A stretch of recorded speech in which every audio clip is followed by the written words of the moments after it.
You need to unmute. Now you can go. Okay. Welcome again to the April 8th, 2026 full board meeting of Manhattan Community Board 6. My name is Sandy McKee and I am the chair of CV6. This meeting is called to order at 7:04 p.m. Tonight we are joined by First Vice Chair John Keller, Secretary Jerry Weinstein, District Manager Jesus Perez, Assistant District Manager Brendan Berth, and Community Coordinator Brian Lafferty. As a reminder, New York state law requires all community board members who are not able to attend the meeting in person to have their cameras on and their first and last names displayed from the time the meeting is called to order until the time the meeting is adjourned. Our ground rules: do not speak until granted the floor, raise your hand and wait for me to recognize you. It is important that only one person speaks at a time so that members of the public can understand what is being said. You will be given a microphone if you are recognized to speak. The chat function should not be used for CV6 business or questions about agenda topics. Members of the public, if you wish to give remarks during the public session and have not already registered by filling out a form, you can register to speak in the public session on Zoom by using the Q&A feature and posting your name, your affiliation, and specific topic you wish to speak about. Or if you are here in person and want to speak in the public session, you need to fill out our public speaker form, which is near the right-hand sign-ins for the CV6 newsletter by Brian. This needs to be done by 7:15. The agenda for tonight's meeting was distributed ahead of time by the board office, was posted online, and appears on the screen before you. If there is no objection, we will adopt the agenda as stated. Board members, if you object to adopting the agenda, you may raise your hand. That one, just a little bit. Seeing no objections, the agenda for tonight's meeting is adopted. Jerry, our secretary, will now conduct the roll call. Okay, folks, beginning with Tanya Arias. Virtually present. Back from Germany or not? Back from Germany, yes. Kyle Lafayette. Kyle? That's a no. Neil Barclay? Absent. Marty Barrett? Here. There you are. Elby Barrasso? Present. Daniel Bernstein? Absent. Liz Burr's absent. Jim Collins? Absent. Stu Desser? Present.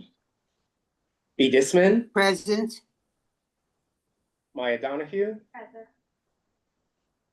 Robert Farfan? Present. Barack Friedman? Present. Jason Fremowitz? Eric Goldberg? Absent. Justin Goldberg?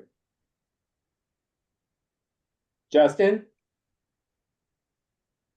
Okay, IBM has him. Gloria Haig. Rabia Iqbal. Rabia? No. Paige Judge. Here.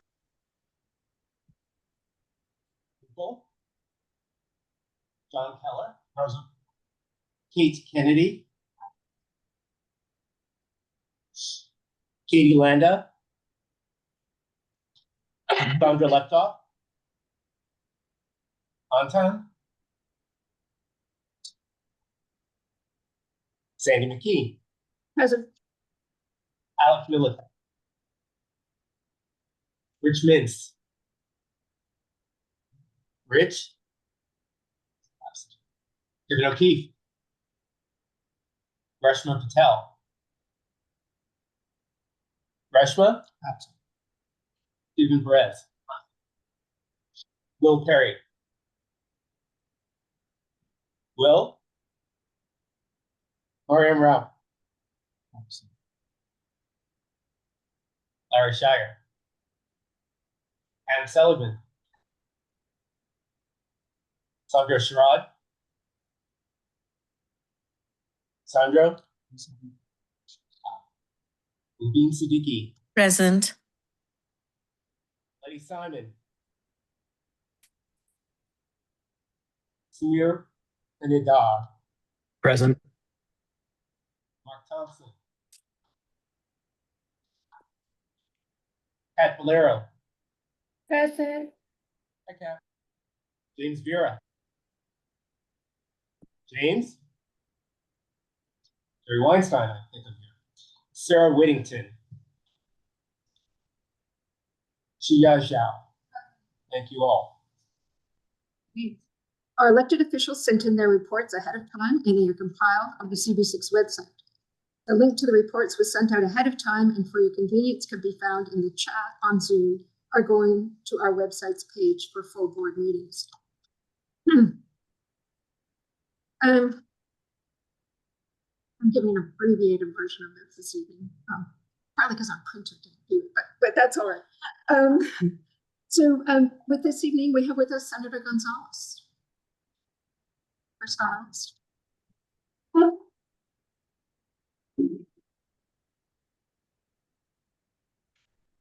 Hi, everyone. Good evening. How's everyone doing? Hello. I just want to say thank you so much for staying together tonight. It was really nice to see so many familiar faces. If this is the first time we're meeting or we have a chance to get to know each other, I am State Senator Kristen Gonzalez. I cover District 59, which is right here in the east side of Manhattan, as well as parts of Western Queens and Northern Brooklyn. I'm my second term, going for my third term. And right now I'm in our legislative or budget process in Albany. So today I'm just going to focus a little bit about the budget process, where we're at, what some of the priorities are, and then I'm happy to take questions and we'll defer to Sandy and team for timing. So just feel free to take it on. As you all know, we are in the process of working on the executive budget. I theoretically should be up in Albany, but I'm not because it's late. And it is late once more because there are several issues that are, I'm sure many of you have heard, not only holding it up, but are just been really big topics of consideration, including insurance, our climate law, right? Because we passed the CLCK, which is essentially New York by 2030 operate majority on renewable energy sources, and the governor has put a proposal to essentially roll parts of that back. Thrilled. A lot about immigration, where I actually am working on legislation to protect our students in schools. And outside of the hot button issues I mentioned, and I'm happy to talk more about, I have some industry priorities. Bellevue is probably the first one at top of mind. I want to thank this board for all of the work they've done to support Bellevue, but also look at renovating their psychiatric services, both for adults and for children. That was at $110 million. And last year, my office planned a couple of tours for elected officials. One was to look at the intake process for adults. And, we showed firsthand how tiny that initial intake room is, how it presents challenges for the medical workers there.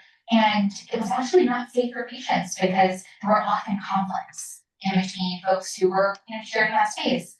And then, of course, the travel to a different floor, right, was made the experience a lot worse for someone who needed civility but felt really destabilized by being moved from room to room. The second tour that we did was also of our beds for incarcerated patients that had not yet been opened because there were staffing shortages. The updates on both of those are one. Of the $110 million that we were advocating for, our mayor actually announced $48 million in his city budget towards that total. So the message got through. He was willing to take it up, and we were so happy. And we then took the rest of that remaining 70 and are now fighting in the state budget to get that covered. So, certainly I think your resolution will be helpful in putting the wind in our sails and showing that there is this industry need. The second big update is on those beds for folks who are incarcerated but need care and are right now primarily receiving it at Rikers and other prisons. They not only will be receiving it at other prisons as we're moving to close Rikers, the mayor has also announced that some of those are coming online. So we've made really good progress, but we can't stop now because Bellevue is overburdened and we're going to continue fighting for the relevant funding.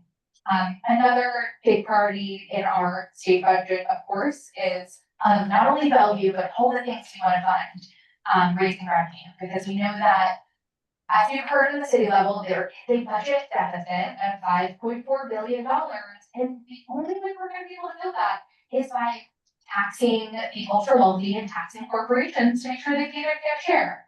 So I introduced legislation alongside the administration to tax the wealthiest corporations with revenue over $5 million. For it's actually, I would say, a pretty reasonable amount, under 2% for businesses, but that would generate $1.75 billion for the city. We were able to get that in our Senate version of the budget and the Assembly version of the budget, and now we're really working on negotiating it with the governor's office, who signaled that she is not super enthusiastic in this moment about raising taxes. But I think more and more are hearing the calls from all of us on the ground, from the administration, that we have to close this gap. So as much as I want to see money come for our district, I also want to make sure we have the money on the city level to pay for all the things we use, our transit, our schools, our parks, our hospitals, etc. I have a number of other things we've been working on, coming again to funding and in district. I think many of you heard NYU Langone was one of the first hospitals to, in fact, continue gender affirming care. And it's not the first time they've done that. Last year, when they did it, we worked with the Attorney General's office, and they actually got them to reverse that decision. But this year, after pressure from the Trump administration, they decided to capitulate to the federal admin and discontinue care, and actually shortly after, Mount Sinai announced they were doing the same. So I led a letter with 73 elected officials in the city and the state. We worked with the Attorney General's office, who's now also in conversation with them, sent them a letter letting them know that they are out of compliance with New York state law, that this is discrimination. But as we fight this fight and get them to reverse their decision once again, we want to make sure that there's funding for actually a lot of our constituents who are going to NYU Langone, going to Mount Sinai, seeking that care. And so I put forward a bill on a gender affirming care fund. And we also got that in the Assembly and the Senate portions of the budget. And it's looking actually very good right now that we're going to get funding in the final. So, certainly would love to hear from you if you support, and certainly would urge you to now be the moment, if you know folks who are impacted, reach out to the governor's office as well. There are a few other things, but I certainly want to open it up for questions. We've been active. I mentioned the immigration. No, that's okay. On the I also want to encourage everyone, our team put together a full report and everything we've been up to, which is available on Canada. We're looking at utility rates as well. I have a bill that is happening on Monday on the Senate floor that would allow us to protect as consumers if a utility company is under formal investigation or overcharging, which has happened a lot. We shouldn't have to pay late fees or have our service terminated because we're having trouble keeping up with those costs. So the bill would allow service to continue, and want to make sure that we're not only doing that, but we're passing other bills, looking at how these large, I know our energy bills are really actually a big issue here on the water side, but beyond that, even if you don't live in the water side, I'm sure you've seen your bill go up.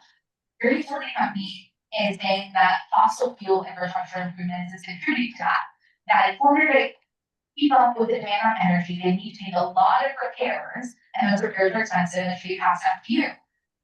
There are other bills that we have that ask for transparency of where they're doing those repairs and how, to actually see if, these costs should be part of their rate case, and give us more of a chance to oppose those hikes whenever they come to the Public Service Commission and try to make the case to charge us more, which has happened.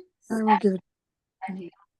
And I know it's going to continue to happen until we build out the maximum amount of renewable energy and stop relying on fossil fuels, which, as we know, are also very vulnerable to things like war and conflict. I think for those of us with cars, we're really feeling that right now. So actually, I say we, if you're with Philly, I do not have a driver's license, so. As a born and raised New Yorker, I am a lifelong strap hanger. So those are just some of the things that we're doing in this budget season. Beyond that, I'll be working on pay regulation, as you all know, at chair elections. I'll be working on election regulation to protect our democracy. But I want to open it up to all of you to hear issues that are top of mind, questions that you have, and certainly I just want to say thank you again for all the work. I know that's actually one of our most boards and really has been an anchor for so much community organizing. So just thank you all for being part of this board. Yeah, with that, I'll turn it back to Sandy. And we have a bit of a technical problem that apparently everyone at Waterside can hear what we're saying.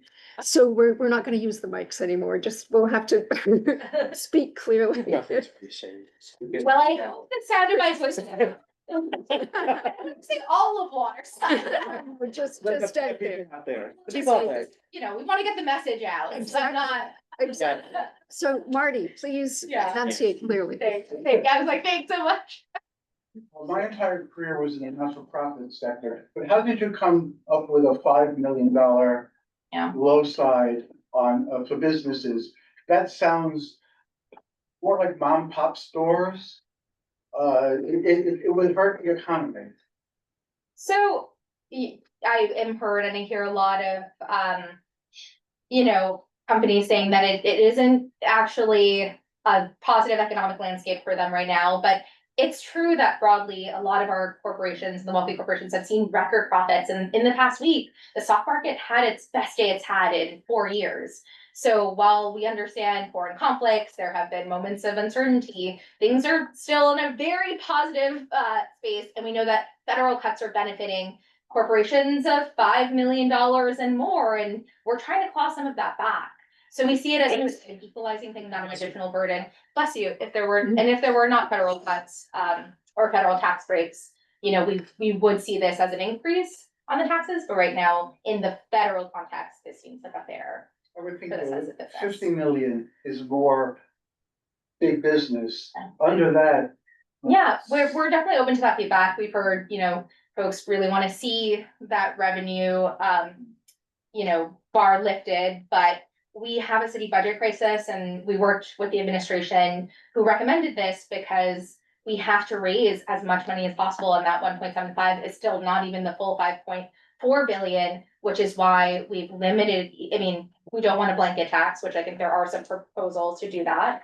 But we've limited it in scope so that we can have other revenue raisers, including things like an heirs tax or capital gains tax to help fill the rest of the gap.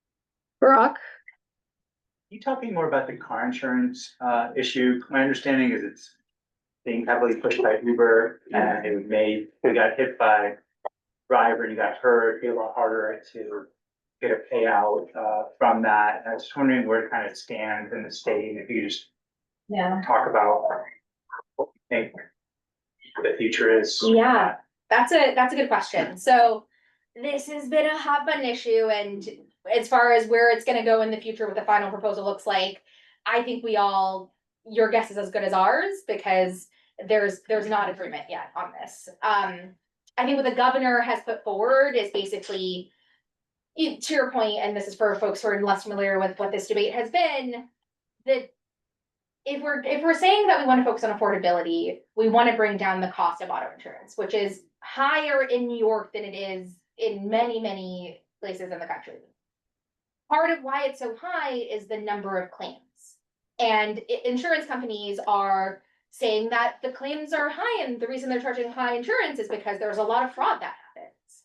And that the Department of Financial Services, they get 30,000 claims a year, and that's been trending, I think, 8% increase since last year, right? So it's now constantly increasing. I am taking a lot of feedback on this because I think it can both be true that we should deal with the issue of fraud, which has been proven, and we shouldn't make it harder for an everyday person like you or me to bring forward a claim if we've been a victim of a crash.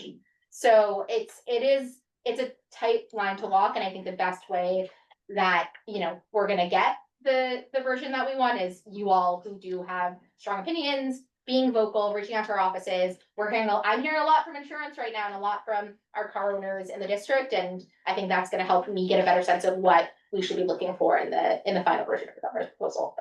So yeah, open to hearing your thoughts. and Tanya has a question for you. Hey, Kristen, how are you? Good to see you. You're probably one of the hardest working people I know. Can you hear me? What's your question, please?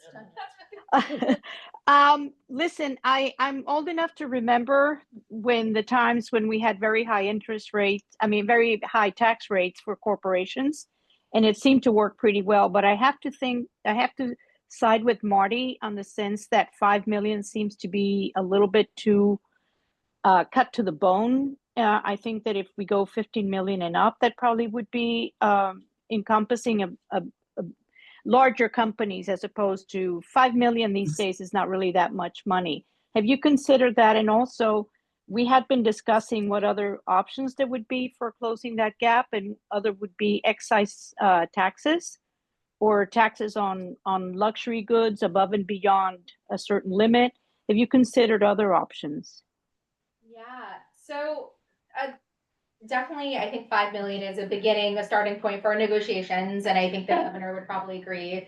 She wants to see as few, corporations impacted as possible.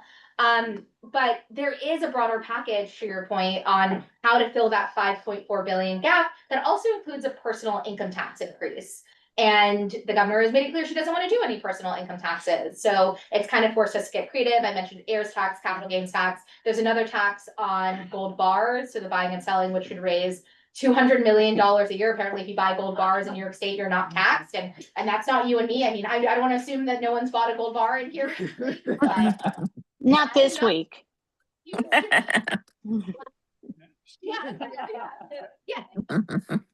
If you want to buy your gold bars, get it in now, I guess. Let me the tax. It's going to be, raised 200 million. But it is that the more we limit those revenue raisers, the more there is to bill still. And the administration has presented two options. It's raise the revenue or face property taxes. And I don't want to see property taxes get raised in New York City. And that's why we're trying to do everything we can to raise as much money as possible to fill that budget gap. And I think the administration has also now heard a lot from different stakeholders that that's not sustainable. We also have a bill that we've been working on for several years, and I've talked about it in this space, the helicopter and seaplane tax, and that is also in our Senate One House budget. That is an excise tax on noise. So I'm annoyed by hearing it. I live on the waterfront too every single day. It's for non-essential trips, so not your police operations or your medical operations. We're talking about, millionaires and billionaires in our city that are using helicopters and seaplanes to get to the Hamptons. We can tax them a little bit more. But again, none of these things alone will be able to fill that big gap, and that's why we're trying to ask a wide band. And ultimately, if we fill it, it's to deliver services that people will just get. It's for collective public good. So at the end of the day, we'll see the value of that reinvested in our communities. Jerry has a question on the Rubini. Thank you. My intent to be some of the residents so that you will have less of portion of 50 100. So we have not a progressive tax, but it is separated out by categories. Some of the smaller businesses are unincorporated businesses, and that proposal is to tax them from currently they're at 4% to 4.4%. So it's it's a smaller increase versus financial services. If you are, a Morgan Stanley or JP Morgan, that's 1.8%. Yeah. I don't taxing bonuses. There is, I believe there is a bill to tax additional bonuses as we see tax bonuses. But to your point, we're not treating a financial service firm the same as an corporate. And Rubini has our last question. Hi, Kristen. How are you? I was wondering if you could just elaborate on where the AI regulation stands now. I know you were supporting regulation of AI and just wondered where that stood in general. Yeah, that's another really good question. So in the executive budget, we have money that also got in the Senate version and the Assembly version for AI literacy. And we want to see money for our schools and our community orgs to do this type of work.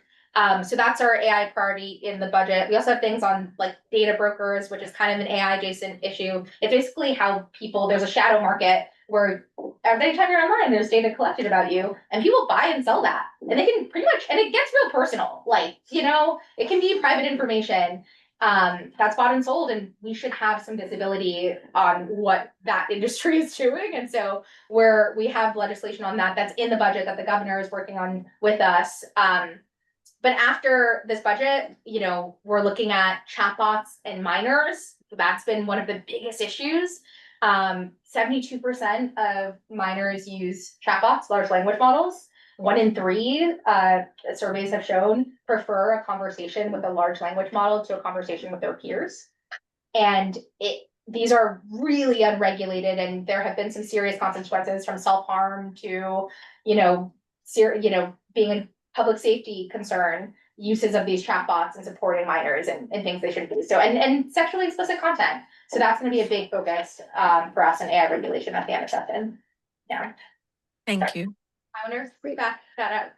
Gloria, you have 2 seconds. I'm gonna make my answer quicker too. I Okay. appreciate it. Yeah. Yes, to me, it's 2 seconds. I said Mubin was the last.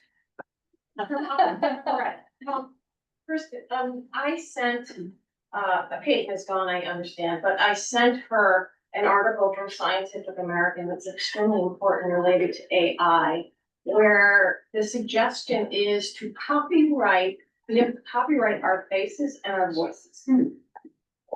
And they're saying, since it probably won't happen on a federal level, that it should happen on a state level. And I thought you would be a great person to take that up, and that's why I sent it to her. Thank you so much. We are actually working on a bill called My Likeness, My Right with Assemblymember Lee. We haven't introduced it yet, but so you're all the first to know that we're working on it. But it would be essentially a right to your image.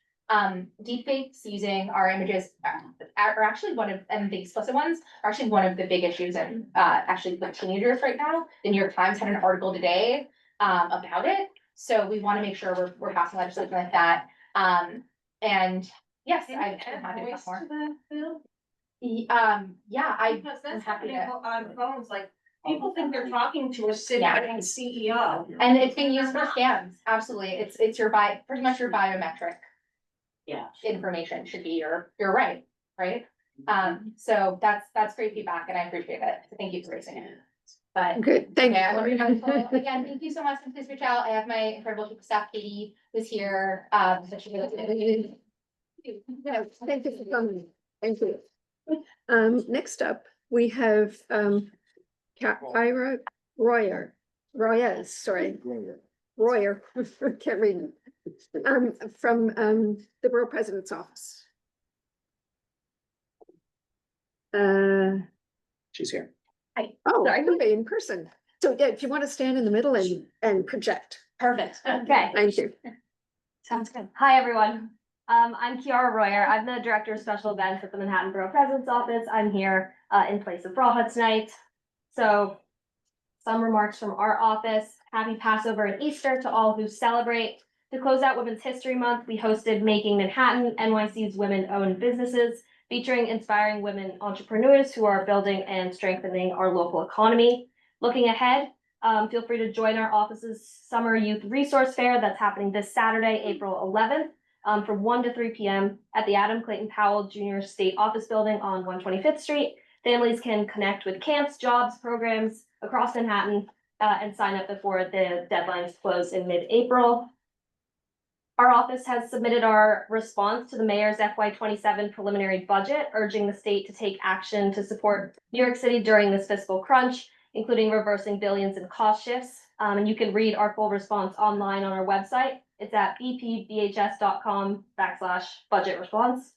On immigration, our office continues to convene monthly meetings with elected officials to prepare for potential ICE actions. We are also launching an immigrant welcome center this May at our Northern Manhattan office on 125th Street to better support new New Yorkers. We have taken action to improve transit and transparency. The borough president has called on Verizon and T-Mobile to expand 5G service in the subway and urged Amtrak to release the Penn redevelopment RFP publicly. We are also excited to relaunch our volunteer corps. This is open to everyone. Please sign up at bpbhs.com/volunteer and share that with your networks as well. And finally, our team is reviewing community board appointments and working with good government groups to strengthen transparency and independence in the process. And our office continues to monitor the impact of the shelter closure at Bellevue. We're working with community partners, including a community session with Councilmember Epstein yesterday on the 3rd Street intake relocation. And our office welcomes the CD's support for Sammy's Law to support 15 miles per hour slow zones at all eligible New York City schools. As state senator, the borough president led the fight with Assemblymember Rosenthal to pass Sammy's Law because every New Yorker deserves streets that prioritize safety over speed. Thank you so much. Marty. When will the new appointees be made? It's a great question. It's an ongoing process right now, especially with the parties that we're working on. So if you don't mind reaching out to our office, we can definitely get you a better, clear answer on that. We'll do that. Yes, please. Sorry, I know I differ to Raha on a lot of this, so I apologize if I don't have all the answers. Larry. For board members who are being term limited. Yeah. What would be the first opportunity to apply to come back on Community Board 6? Also a great question. Not an answer, unfortunately, that I have off the top of my head, but I do want these answers if we don't. 2 years. 2 years. According to our district manager, it's 2 years. 2 years have to elapse. An entire full term, which is 2 years, has to elapse So before you can what be. months would that be? I'm sorry? Whenever you're taken off the board, 2 years from then. Rupal. Is the borough president's office also conducting interviews for reappointments like the previous borough president was? Because I haven't gotten anything, because I've submitted my application and I'm not sure if that's still the same process, or did I miss an email or something? Definitely didn't miss an email. Okay.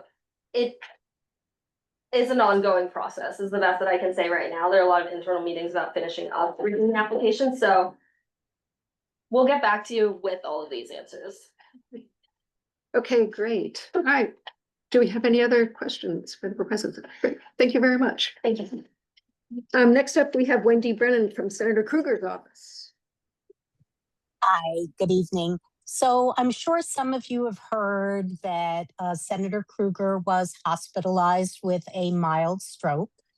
She's home, she's doing well, and most appreciative of all the wishes that she's been receiving and the thoughts. And we are most concerned about her doing too much. We want her to rest, but she is, planning on going back to work in a few weeks. So we're very optimistic about that. Just wanted to remind you that we have a virtual town hall this coming Monday on election security. Somebody from the Brennan Center is going to be talking about some of the abdication of the federal government to protect our elections and what New York and other states and what you can do to make sure our elections are safe and secure. And that starts at 6:30. So I don't know if you have questions. Do we have any questions? Oh, do give the senator our best and hope she gets better soon. Yes, and Sandy, I do want you to know that she promised to come in either May or June. So I'm sure she'll be here to say hi and answer questions. We'll try and make it a convenient location for her. Great. Thank you so much. Sorry. Next we have Mackie Bentley from Congressman Nadler's office. Good evening, everyone. Nothing to add to the report, but I'm happy to take any questions. Yeah. What is happening? Washington. Your guess is good as mine. The congressman is very concerned. He did recently make a statement in regards to wanting immediately Congress to come back from recess and to put a vote to the War Powers Resolution, as well as invoke the 25th Amendments. As everyone knows, and we have heard, this is very uncertain times, and we have a very problematic and unstable president. So we're doing the best we can, and the congressman is fighting as much as he can on the Hill. Yes. We had over 70 people in the House asking for a 25th Amendment. Do you have a count as of today? I don't have a count at the top of my head. I don't understand why there wouldn't be a single member in the House in opposition to this. Yeah, I know which we're talking about. That's Sri Thangars. I don't have a count, but I'm happy to look that up. Thank and you. get back to you. Yeah, of course. Great, thank you, good luck. Next we have Anderson Ortiz from the Councilmember Maloney's office. Good evening. Here representing Councilmember Virginia Maloney. Sorry she couldn't be here. I know she was on a street for the past few Yeah. months, but she sends her regards. My name is Anderson Ortiz. I'm the Director of Constituent Services for the council member. It has been a busy 3 months for the council member, but well grounded both in the legislative side as well as the community affairs side.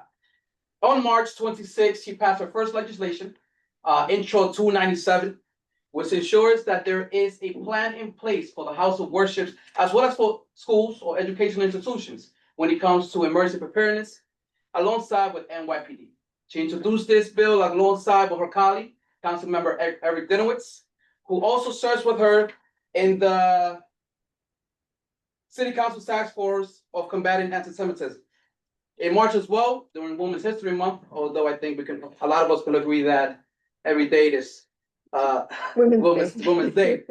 She also passed along a secure passage by the council resolution calling on Congress to enshrine or to finally coin the ERA or the Rights Amendment in the Constitution, continue the struggle long led by New Yorkers since the 1920s, assuring the 28th Amendment of secure equal rights under the law. In the constituent service side, as well as the community affairs side, the team has also been busy. Alongside with community leaders, such as Jeanette Handel from Waterside, Community Board 6, the VP's office, we were able to advocate for the lights to be repaired and reinstalled here along the bridge that connects FDR and 25th Street. Some of the lights are back on. DOT has been a great colleague in assuring that the pedestrian safety continues to be a priority in our community. Along the First Avenue route between 14th Street and 18th Street, we heard the concerns pertaining to encampment for homeless individuals that unfortunately has been going on for months. Alongside with Councilmember Keith Powers' office, Community Board 6, and as well as other community leaders, we were able to advocate with DSS, the Department of Social Services, to assure that the individuals who unfortunately are facing homelessness received or were aware of the actual services that they can receive from the city of New York. And I believe that that was cleaned up. We heard recently that there was a restatement in 18th Street, but we already flagged that as well to the Department of Social Services. Improvements at the crosswalk at 36th Street at the FDR by Tudor City. An individual or constituent of ours raised a concern that traffic was speeding across the crosswalk that connects the pedestrians to the water side. We're happy to report that DOT has agreed to repaint the crosswalk one more time, and that they will also be doing a study to make sure that public safety is priority there as well when it comes to traffic. That's all the reports that I have. I wanted to go ahead and tell you these reports because last time she was here, they were all just discussions. Some of them became actual resolutions and solutions. Thank you. Barack. And I try to do it as quick as possible because I was like on the time, so. Barack has a question. Hey, just wanted to flag a couple of things, by the Midtown Tunnel, our crosswalks are constantly blocked by cars and the wheelchairs and strollers can't get through. And, it's all around the Midtown Tunnel. And my understanding was Councilmember Maloney was considering, working on getting us box-to-box camera enforcement. And I don't expect you to have an answer, but just wanted to flag that as I think really important for that area. So I don't expect you to answer this, and then number two, this board is very concerned about access to the waterfront, and the barrier that the FDR is for us to the waterfront. Right now, the waterfront is all fenced up from the water club all the way north of the heliport. And I think a lot of us are not really sure, well, speak for myself, I'm not sure what's going on behind those fences and what the plan is. So I think it's a real opportunity for the council member to get involved. And finally, we have a resolution today on underneath the FDR between 37th and 36th. It's all fenced in with razor wires and barbed wire and whatnot. And we have a resolution for that to come down because we want better access to the waterfront. So Sorry to like trauma dump on you. There was a couple of, the second, item that you mentioned, if we could just talk offline, we'll grab some more information. We are aware about the third item pertaining to wire wires. We have tried to also come into communication with the entity that handles that location to see what we can do on that matter. So for the first item, we are aware there's no updates to provide on that, regarding the box, in the traffic resolutions. But once we have an update or anything that we could provide and share, we'll definitely do so. Yeah, it's the transportation committee decided that accessibility was our #1 issue. Thank you, Maya, for leading the effort. And it really is an accessibility issue. So thank you. Thank you. Anne has a question for you. So I have a quick question. One is, I was wondering what Virginia thinks of this proposed legislation to limit protests within 100 feet of a place of worship. And I'm just wondering, I know that this is something that is of concern to her. What does she think about that 100-foot? Well, I cannot speak on behalf of the actual limitation of the feet, of how the distance might be. What I did just mention was pertaining to her first introduction of a first piece of legislation. Right, Was that's why 297, right? And I think that the main thing here is, safety for everyone, right? Who would like to worship. That's priority, as well as making sure that there's a plan in place, for the worship institution, as well as the educational and schools, for they can be public safety. I think the priority is safety overall here. No, well, there's also, First Amendment. Of course. Why this difference is important. Right. Why I'm asking the question. So it'd be great if we could get back to the board on this. What she thinks about it. Because 100 feet, that's half far. No, absolutely. That's something that I could definitely bring back to the Yes, council. that'd be great. The second question is the question is there does she think there are any plans for a new DDC CEO? Because that there isn't one for a few months and I know it's not her plan, but I know it's an issue of interest to her. That's also something that I could bring back. I don't have an update pertaining to that or, her opinion regarding the matters, but I'll definitely bring that to her attention. Okay, great. So I think you could send responses to the board office. They will. Gloria, you're always coming up last, but that's okay. Please go ahead. Exactly.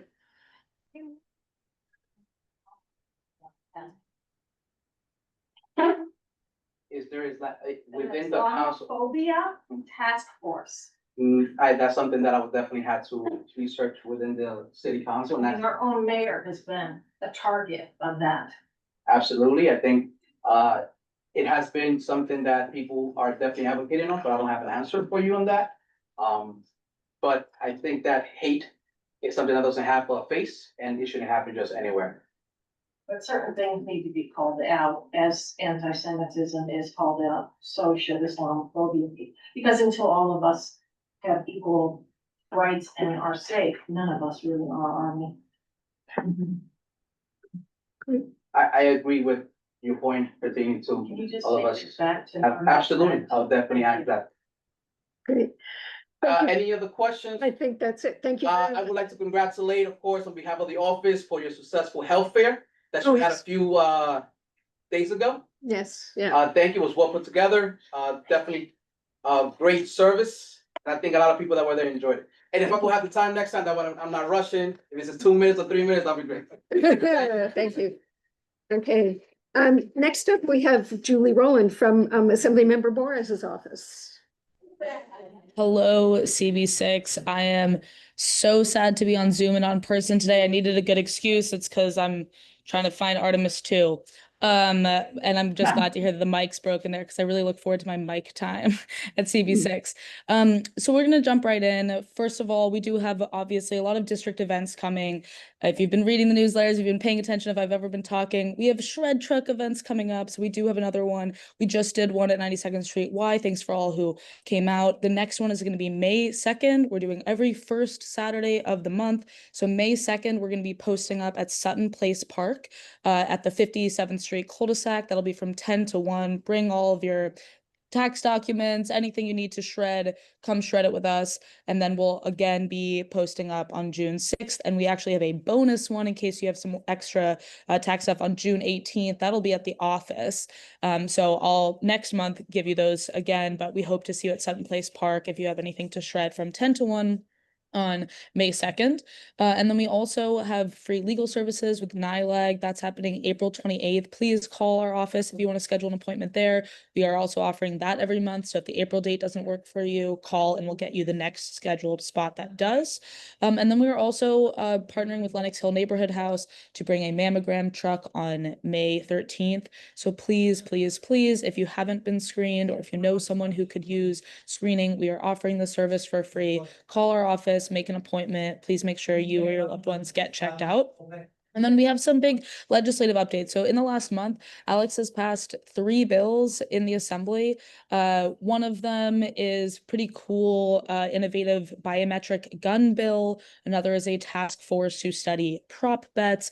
I could answer both of those questions, but I think the most interesting for this audience is the third bill, which is a Bioterrorism Prevention Act, or Assembly Bill 3283C, which passed the assembly unanimously. Basically, the problem right now is that companies can sell you custom-made DNA, and without getting into all of the science, though I can if you have questions, basically it's requiring the New York State Department of Health to issue regulations based on what the best, most responsible labs are already doing, but making sure that everyone plays by the same rules. And it's really just because, especially with AI and the advancements happening, it's becoming more and more possible for AI to just design pathogens or biological agents. And so we can't afford to wait on this. Washington has yet to do this, but at least while Washington dilly-dallies, Assemblymember Boris is making sure that New Yorkers are protected. So that's a pretty exciting bill, obviously passed unanimously through the Assembly. We expect it to pass the Senate and we'll keep you posted. Other than that, I'm happy to take any questions. I really do miss you guys and I'm sorry I'm not in person. Truly, it took, if it weren't a work assignment that I had to be, I would be there in person. So, but I'm happy to take your questions. Thanks so much.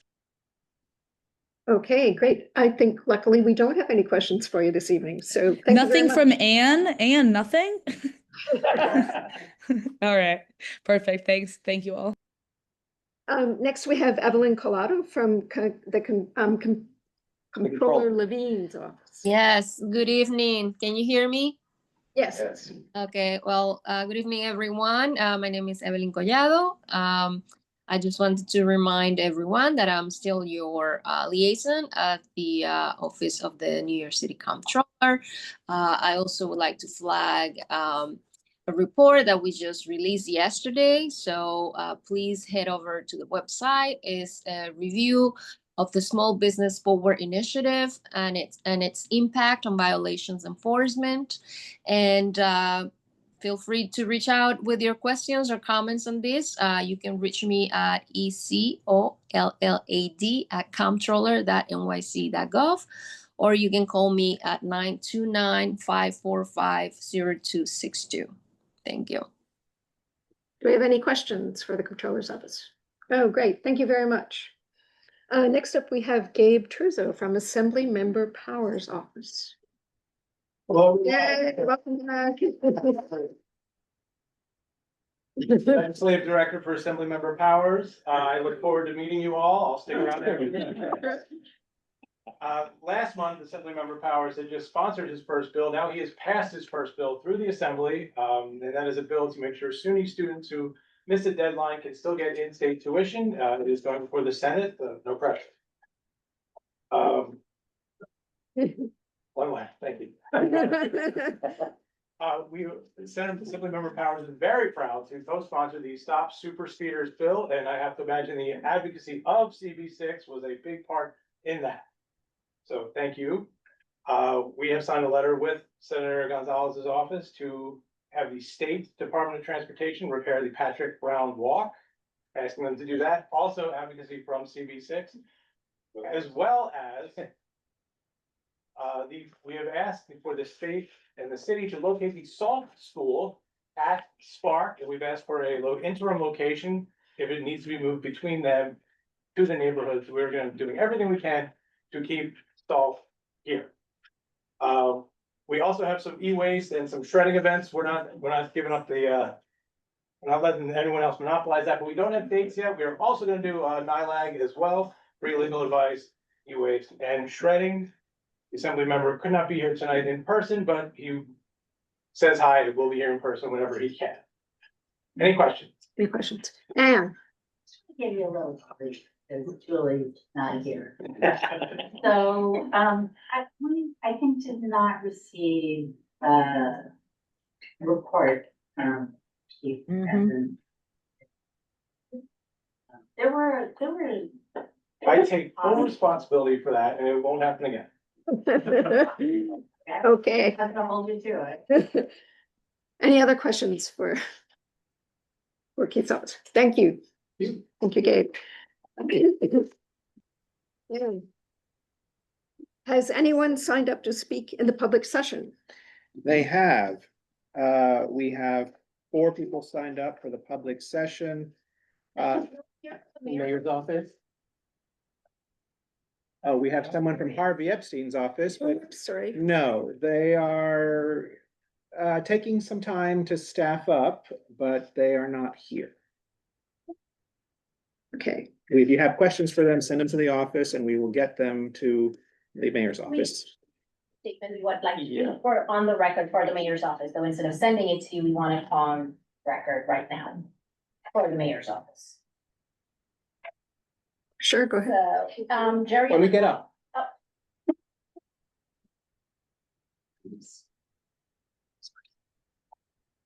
So, Gary and I, and it turns out a couple of other members in this Gloria and room, Ann. and Gloria and Ann, thank you. We wanted to comment on a set of 5 pieces of legislation described as fighting anti-Semitism and bigotry. We are concerned that it involves the NYPD unnecessarily. It conflates attacks and protests. And these bills actually work to help the Trump administration. It does Trump administration's work. It's also likely unconstitutional, as mentioned earlier, when it comes to our First Amendment rights on freedom to assemble, freedom of speech, and it's all right to protest, and these bills violate those rights. But I'm gonna hand it to Jerry next. Pulled out my best lines, but I would say this is in the midst of the 2023 decision against NYPD for police brutality during George Floyd protests. So I agree that of agencies that might implement and design any sort of buffer, I wouldn't want to see the NYPD. I also want to circle back to what Ripple just pointed out, that in the description of the legislation, it is described as fighting, protecting against anti-Semitism, attack and bigotry. And there is a conflation here between the freedom of assembly and expression in the First Amendment and attack. And as Ann noted, 100 feet is a stone's throw. So we would wonder if the mayor's office, what would be the negotiation and iteration should this be found unconstitutional? Because there is a balancing test between freedom of speech, freedom of religion. We saw the Supreme Court fail a week ago when they 8-1 said that you can conduct conversion therapy. And might I just say, Yeah. this is probably something we should take up at one of our committees. And if we feel strongly about, we can do a resolution, but, and maybe it's our public safety committee that should be taking this up, but, I think it's a good starting point. Thank you. Thank you. Thank you. Thank you. Next, sorry, we have Benjamin, Gucho, who unfortunately we overlooked from from Council Member Epstein's office. Thank you, everyone. I won't go through all of the updates that we have, just some of the most relevant. Harvey joined the Small Business Commissioner to discuss basically how the city can ensure that business improvement districts play a role in enhancing sustainability of the city. He also is pleased to announce that he passed his first bill, which will establish a program within the Department of Consumer and Worker Protection to provide personalized counseling for individuals seeking federal and state loan forgiveness, and it passed 50-0 in the council. Additionally, we want to give a heads up also for the coming weeks that we'll have our participatory budget season coming up. So we'll have voting weeks starting on April 11th, and it will go until April 19th. So we'll be sending more information out about that, and we just encourage people to respond and make sure that you get your voice heard as it relates to participatory budgeting. And if there are any questions, I'm happy to answer them and see how I can help. Jerry? Would only underline that if you are age 11 and above, you can vote in participatory budgeting. Yes, absolutely. So talk to, if you have kids that are old enough to be able to do that, make sure that they get involved, because it's really important to see how we can kind of have a say in what is funded. And in our both our report here and then also the one uploaded online, it has a list of all of the different organizations that are being considered. So you can look into them, do a little bit of research, see which ones appeal, and that way when you vote, you have an understanding of what you're voting for and what it would entail. Great, thank you. Thank you very much. So we're now on to our public session. All right, the first registrant for the public session is Aravind Ravi Chandranan, a resident of this district who wishes to speak to the board about dog run improvements and making our parks more pet friendly. Mr. Ravi Chandranan, you have 3 minutes to make your remarks. You may begin now. Hi, thanks a lot for accepting my request. We live in Midtown Manhattan East, and we do have dog runs here, but the dog runs, they are especially small and made of concrete, which we think they are uncomfortable and could be a bit harmful for the dogs when they engage in playing. And we also have like St. Barthan Park and Robert Moses Playground, which are very nearby us.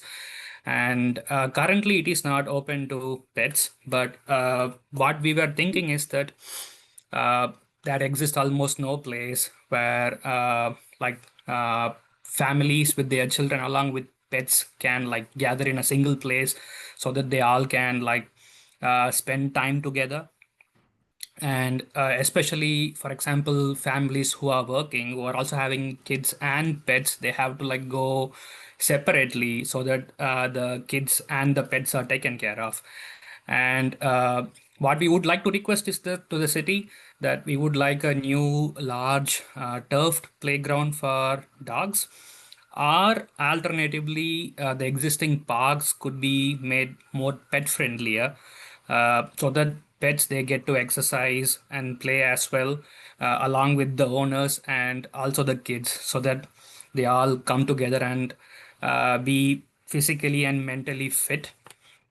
And also, if the playgrounds are made pet friendlier, we from the pet community, we also assure that we will take very good care of it. And we also respect if there are games being played there, we won't go there. But during the free hours, we would like the places to be open to dog runs or pet runs.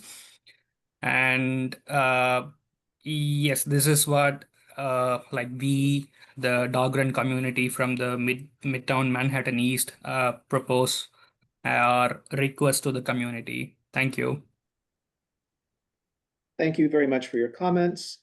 We will now move on to the next speaker, Alexis Spikas, who is representing Families for Safe Streets, wishes to speak to the board regarding agenda item 5B, the neighborhood slow zone resolution. Is Alexis Spikas here? Hi. I see that.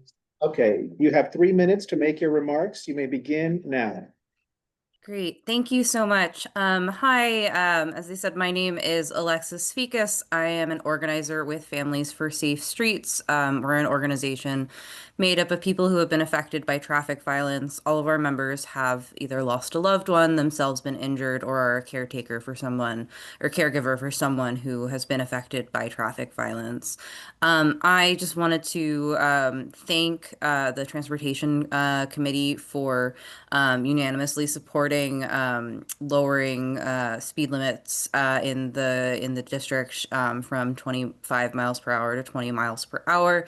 While that seems like a very small change, we do know that just based on the physics, that the slower that a vehicle is traveling when it gets into a crash, the less likely, the more likely it is someone is going to survive walking away from that crash, the slower that crash happens.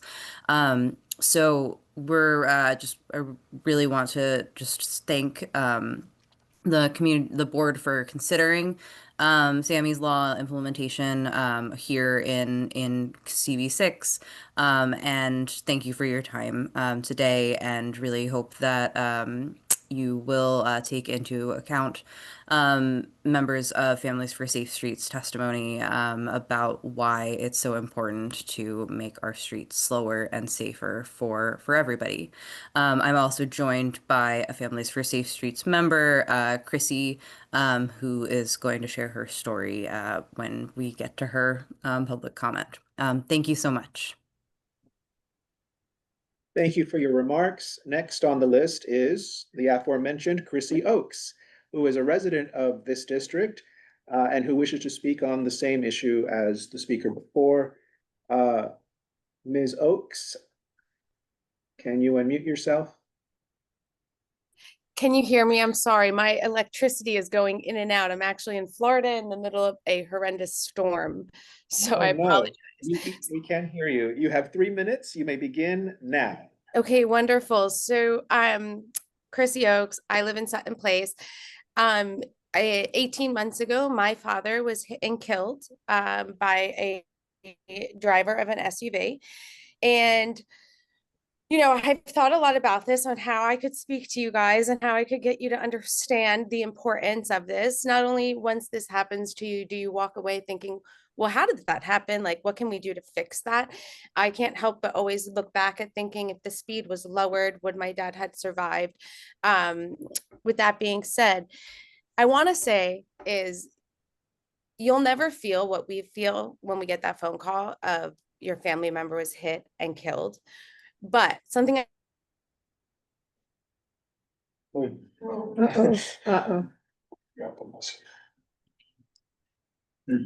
yourself in the perspective of why we families. Turn the video off.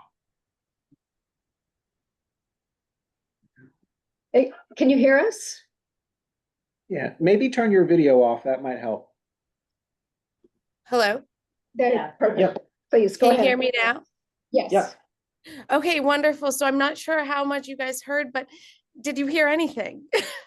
Yes. Okay.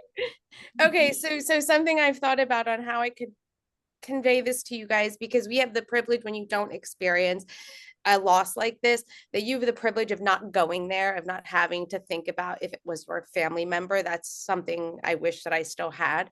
But what you can do is think about yourself. If you were behind the wheel of the car, if you were behind the wheel and you hit somebody, a child, an elderly person, a mother, a sister, a brother, if you hit somebody and there was a way to stop that, you were going the speed limit, but the system failed you in a sense.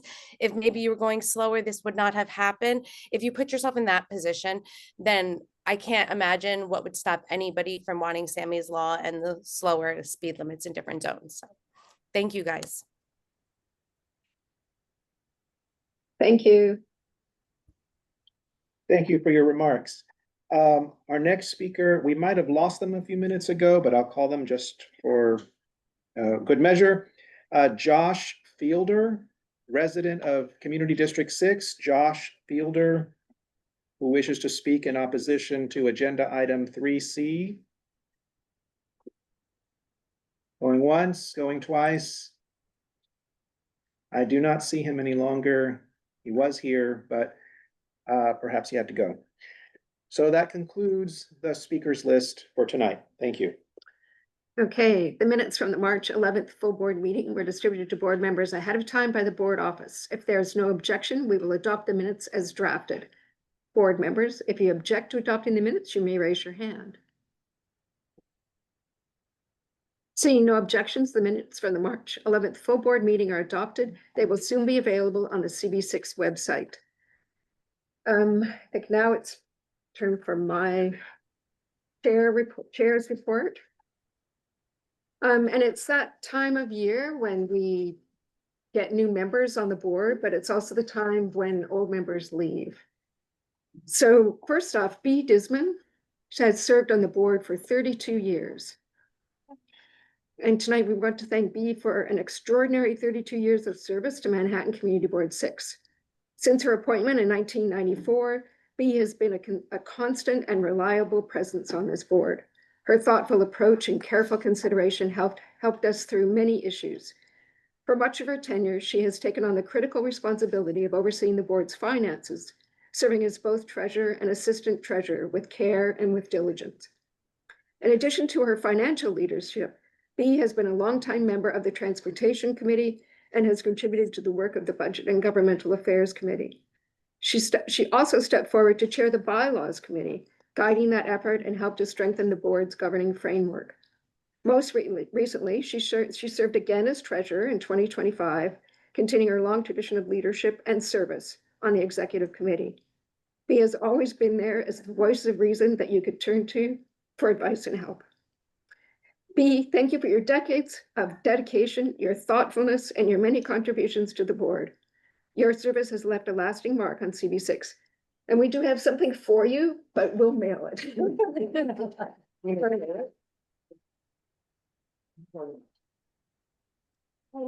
Yeah, I don't know if you want to say anything.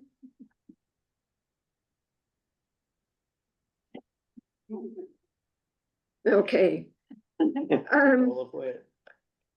Next, Mark Thompson.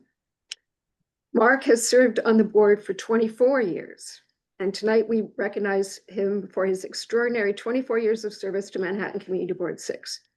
Since his appointment in 2002, Mark has been a steady and thoughtful leader, helping to shape both the direction of the board and the character of our community. He served as board chair from 2009 to 2012, leading CB6 with clarity, integrity, and a deep commitment to public service.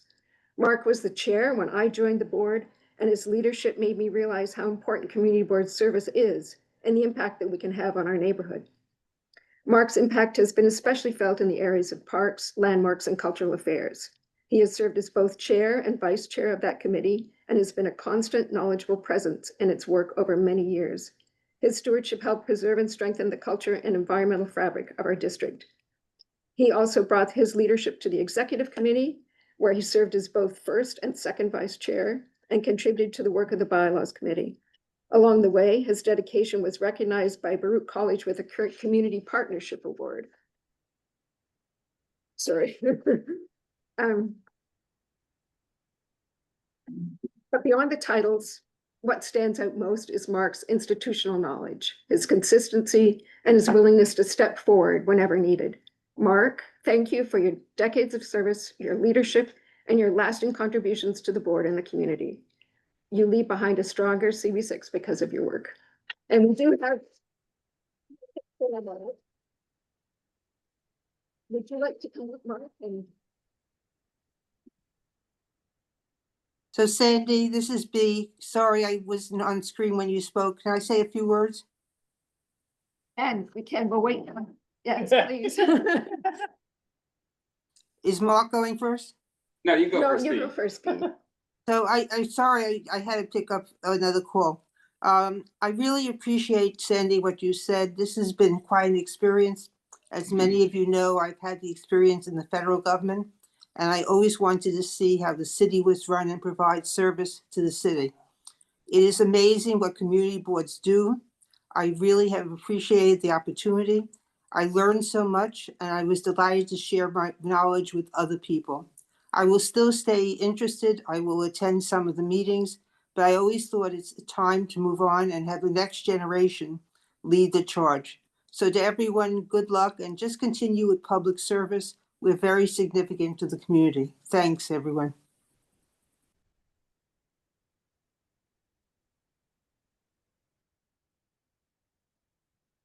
Mark. Oh, okay. I want to echo what B said, but also I want to say that B has been my mentor and sort of the beacon at the board. Whatever B said, it was like, that was right? I mean, she, you know, like, no, yes, or think about it and do it. So B, thank you for always sort of just keeping us going in the right direction. I mean, both here in the community board and in personal life too. So thank you very much. And I cherish your friendship. But I guess for me, it's also just being with all you people is great.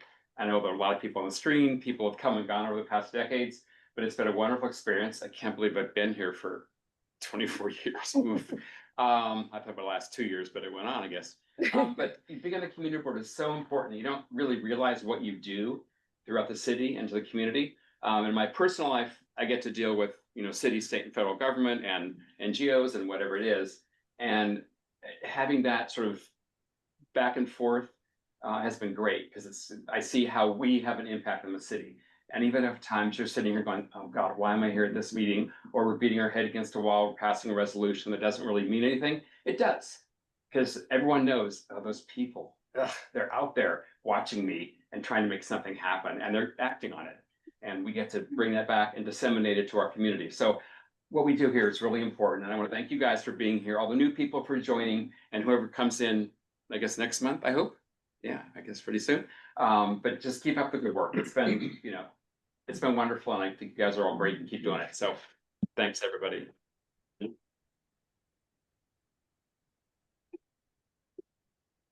Thank you. This is. Oh, cool. I can hang my picture. Yeah. Maybe you could get a picture with Sandy and Mark holding the certificate and the pin. Yeah, we'll do that. I'll do it like that. If you were here without the trash can in the back.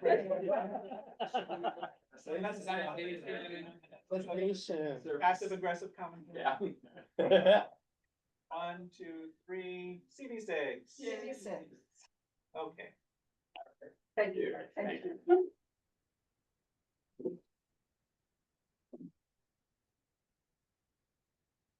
We have more on the list. Kyle Attai, 10.5 years on the board. Tonight we recognize Kyle for more than a decade of service to Community Board 6. Kyle joined the board in 2015 and served as chair of the Business Affairs and Street Activities Committee before being elected board chair in 2020. At 29 years old, he was one of the youngest community board chairs in New York City. Kyle led CB6 during the pandemic, one of the most challenging periods for the community boards.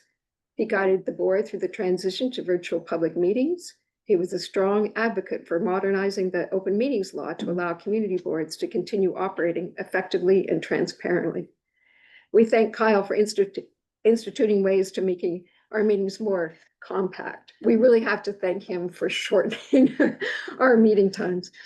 Beyond his leadership role, Kyle has been a consistent advocate for civic engagement, connecting with residents, and encouraging participation in local government. Kyle, I'm not sure he's on, but thank you for your leadership and your deep commitment to the community you've long called home. Your service has made a lasting impact on CB6. Also, Rabia Iqbal served on the board for 2 years. She was appointed in 2024 and served on both the Youth and Education Committee and the Parks and Cultural Affairs Committee. Though her time on the board has been brief, we are grateful for her service and wish her all the best in what comes next. I don't know if you remember, but Rabia got pregnant during her time on the board, and it's been really difficult for her to attend meetings. Will Perry, 1 year of service. Will served on the Business Affairs and Licensing Committee and the Housing and Homelessness Committee. He brought a strong knowledge of affordable housing policy, which greatly benefited the board's work. Through his time on the board has been brief, we are grateful for his contribution and his thoughtful engagement. And we thank Will for his service on CB6 and wish him the best going forward. And Will moved out of the district. That's it. A reminder to the departing members, you are still a member until the borough president's office appoints your successor.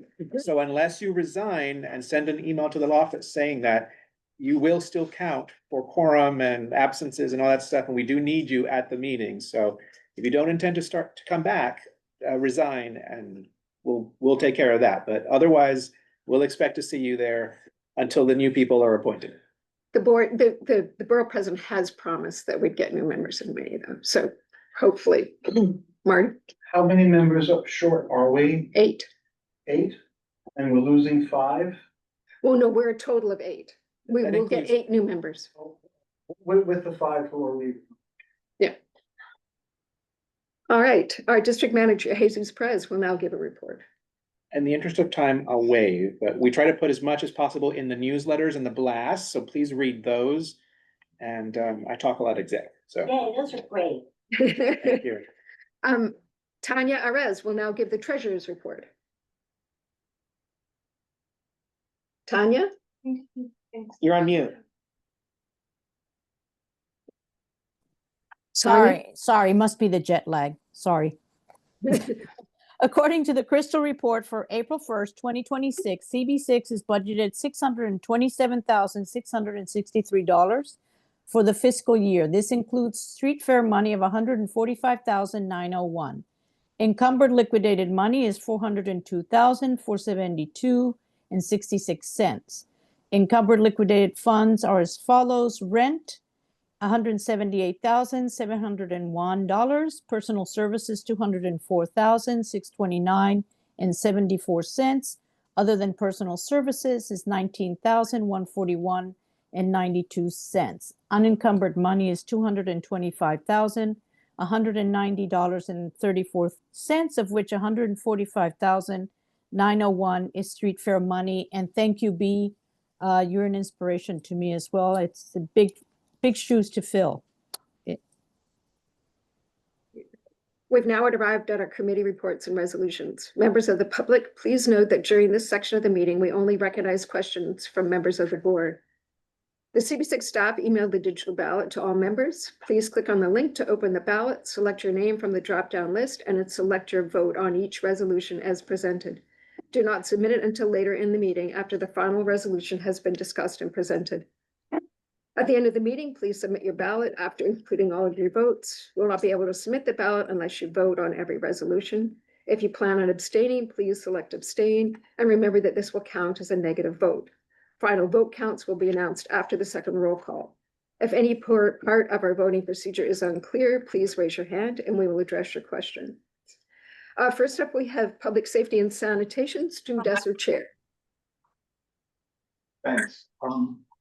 There's a law that's now I've been, no mics today, no mics. Stu's projecting. Time, I won't get in trouble for that. So there's a law, it's now 155 years old, that says if a state or local official, like a police officer, violates your constitutional rights by beating you up or killing you, you can sue that officer. However, if a federal officer, like an ICE agent, deprives you of your constitutional rights in exactly the same way, there's virtually nothing you can do. You cannot sue that officer. So the resolution that we are voting on tonight supports a bill in the New York, in the state legislature that would just fill that gap. The law is similar to one that was enacted in Maine, Massachusetts, New Jersey, and California. It's got a number of co-sponsors, including both of our state senators, Senator Gonzalez and Senator Krueger. Just to point out, the point of this bill, although it's, you know, we're all aware of ICE, is not to frustrate ICE agents who are doing their job legally. The point is to deter unconstitutional conduct, such as shooting or killing protesters. So I think this is fairly straightforward, and this is the sort of resolution that would be well favored by this board. But I'm wrong a lot. So if you're confused about it or you have any questions, please test my wits. Yes. I may be wrong. I didn't see ICE explicitly enumerated in the bill. That's correct. ICE is not explicitly enumerated, and in fact, that's by design. There's an Illinois law, or as we say in New York, Illinois, that did specifically target ICE, and that will probably render the law unconstitutional. So this law does not target ICE. And in fairness, I mean, if another federal agent from another agency acts the same way, you do want to have the right to litigate. Marty? Call the question. Just before we do that, we wanted to note that there was an error, that the vote tally at the committee was 5 votes in favor, 0 opposed, and 2 abstentions. Is there any further debate? If there's no objection, we'll now vote on the resolution. Please mark your digital ballot. And those who are not using the digital ballot, we will ask you your vote verbally during the second roll call. Stu, do you have a report? Yes, I guess so. We will probably have a number of our neighborhood associations meet up with us next month. And the sanitation department has indicated it will send a couple at least of representatives to talk with us, both generally about street cleaning and cleanliness, but also about the interests of the community associations in bringing in their own waste containers, for instance. We've also asked that they come and introduce containerization to us. We know that that's being piloted in a couple of other districts. We also know that the fabric of CB6 is sort of different from the infrastructure of the district. So we wanted to have a sort of preliminary chat, and they said they would do that. I think we're also probably going to entertain a couple of other questions. We may have a resolution for all act and a couple of related acts. And I heard tonight that we may be concerned about conflicts between regulating protests and the First Amendment. And so we may even have a resolution on that as well. We'll see. Okay, next up is me. It's the resolution supporting the New York City Health and Hospital Bellevue's $110 million request to expand its comprehensive psychiatric emergency program, or CPEP, and add additional inpatient psychiatric beds. And this came to executive because it's time sensitive. We wanted to get our support in front of the senator as soon as possible so that she could add this to her budget discussion. And this came directly from Senator Gonzalez's office. She requested that we try and support this effort. Are there any questions? All right, if there's no objection, we'll now vote on the resolution. Please mark your digital ballot. Next up, we have Business Affairs and Licensing, and Seligman, Vice Chair.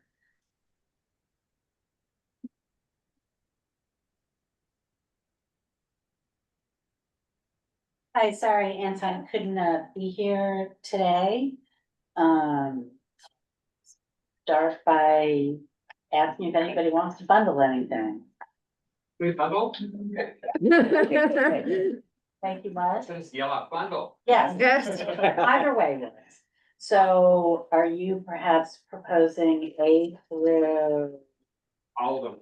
Well, we can do them all. We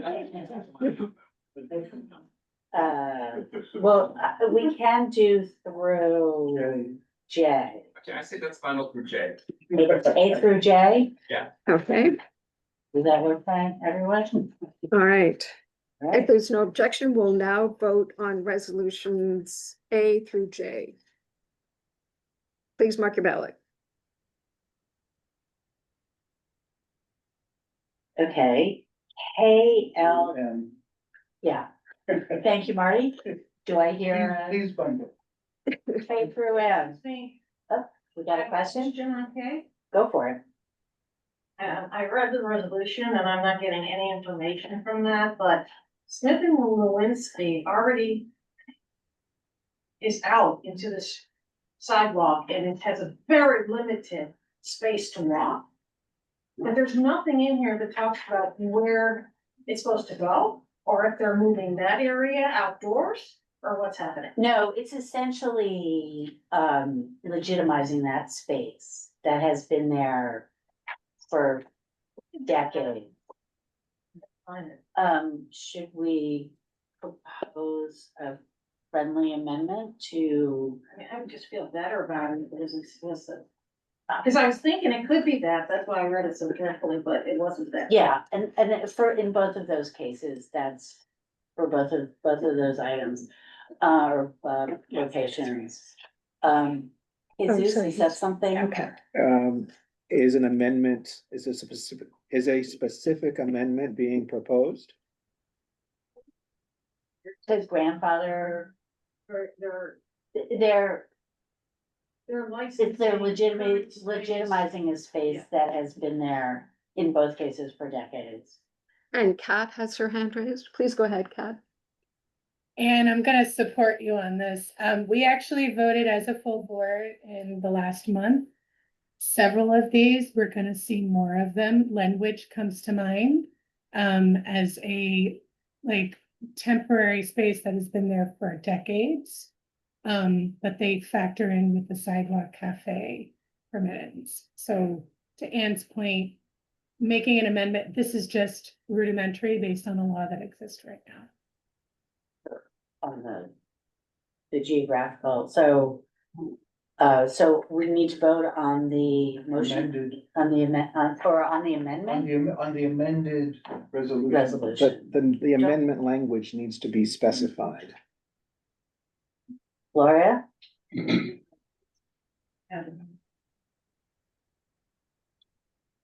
No, and the Smith and Walensky submitted a schematic that's in the application and everything, right? Okay, so I guess the committee was saying that those dimensions are what's being, are what's in question. So the resolution just mirrors all the other dining outs that also specify what the dimensions are.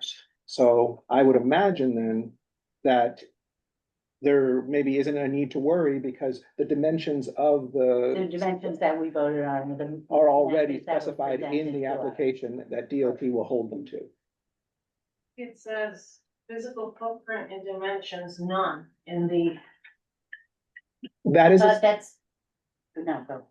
I would have liked to have seen that, to know exactly what it is. I think it's vague. that is the feedback that is additional feedback that the committee had about the physical footprint and dimensions.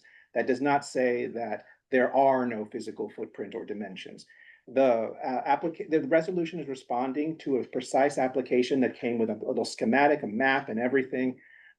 Those aren't typically included with the resolutions, but the office is happy to give you a copy if you'd like to see it. Used by this as I was. Well, it is though, I mean, it is like in the application, what we receive shows the dimensions, and that's, I think what Jesus is saying is so that as we are reviewing. Yeah. If someone goes to the tracker and they look at the resolution, just a person, a Yeah. regular person, not us. Are they gonna understand what that means? Cause it's not clear. So do you have language proposed to say? That's what you said. And I might point out, Gloria, that it's the same for any of these applications. They don't, you don't see the diagram. Usually you get renewal of. Well, if anyone who is proposing one of these locations, you don't see what it is they're proposing in the resolution. That's kind of standard. And a bit of operations. So when the application comes from the Department of Transportation, it has the schematic, but it also has a form that they want the community board to fill out. And so that's what they're looking at. They're not actually looking at the resolution. So anything that we want to tell them has to be in that form. So the resolution itself, unless it's going to have some language in there to put in that form, that's why we ask about physical footprint and dimensions, potential conflict with its existing uses, because that's what the form asks about. If we don't And we actually. have no comments on And those please items. Just say to me that footprint is exactly what exists right now. It's not the rule. Correct. Yes. And I'll just take No, it is. Well, why don't we change this form? As we said, we'll be getting more of these and just say, whereas this is an existing condition that has existed over time, make that one of the whereases. Yeah, Larry? I think the confusion here relates to adopting language to be submitted and using it verbatim. Because I also had the same confusion where I saw the word none. And I thought the same thing, that there wasn't any. So Larry, did my explanation clarify it for you? I think you need to go a little bit further, as Jesus was explaining that. Do you have proposed language? No, Oh. I think it's fine, but I think it needs to be stated, for the public at large, or maybe you might reformat the resolution so that you're basically saying that the board is approving a submission along these lines, in which the word none is part of your submission in response to a specific question. Was there community input that yay or nay, and then you wrote none, and that's because there was no community input. Right, but you were answering the question for submission to the state agency. And sorry, Larry, we're just trying to clarify the language for this particular resolution. If you have. Okay, I don't have it in my mind Okay. right now, but I thought that the resolution, looking back at it, was accurate. Okay. And I have no problem with it. Okay, Jason, you had, Is this resolution time sensitive? Does need to be passed? they usually are because. And I will specify the whereas clause right before the clause in question says, the committee has the following feedback about the sidewalk cafes, X, Y, And that's Z. the wording, that maybe that could be emphasized more. And the resolve says the district office is ordered to communicate the same via DOT's prescribed community board recommendation form. So we don't actually send the resolution to DOT. The only thing that goes to DOT is what they have asked for is the form. They will not look at anything else. Marty? The way the resolution is now has a lot more information than the way we've always used, for the many, many years that we have been doing this. This is a lot of information that's being given, so I don't. Do we have any objection to voting on the resolution as it is? No, okay, then let's go ahead and maybe the next one of these that comes up, we can take this into consideration. Okay, thank you. So please. Thank you, Gloria. Yeah, please vote.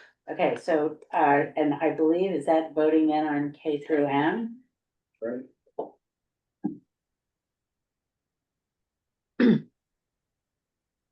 Okay.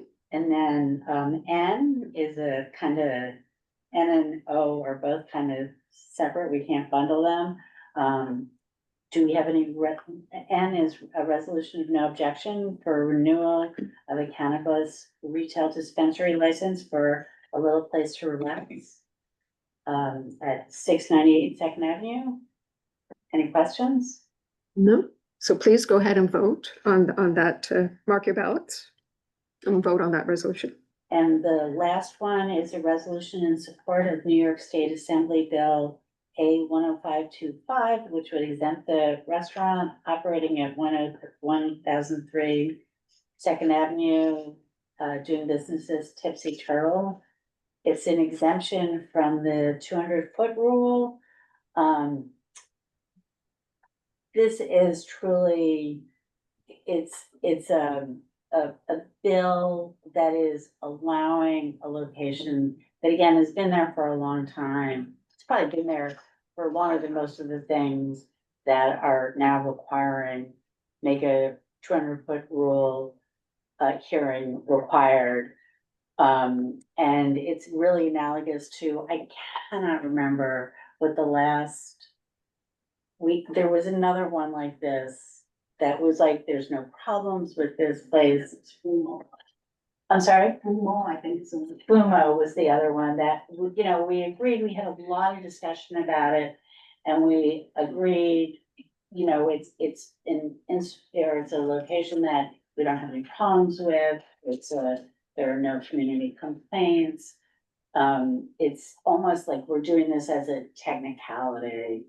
And frankly, we felt it would be really hypocritical for us to not approve this when we had approved FUMO on exactly the same grounds.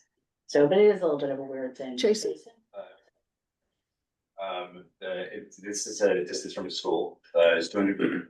Yes. Okay, just quickly, I'm in favor of the resolution, but I do think it's a bit hypocritical, the stance that we've been taking on the cannabis shops, where we go painstakingly into the details of if it's the center of the property or the door of the property, how far and close it is to schools, or other places of worship. So I support this resolution, but I think we should be applying the same standard towards cannabis.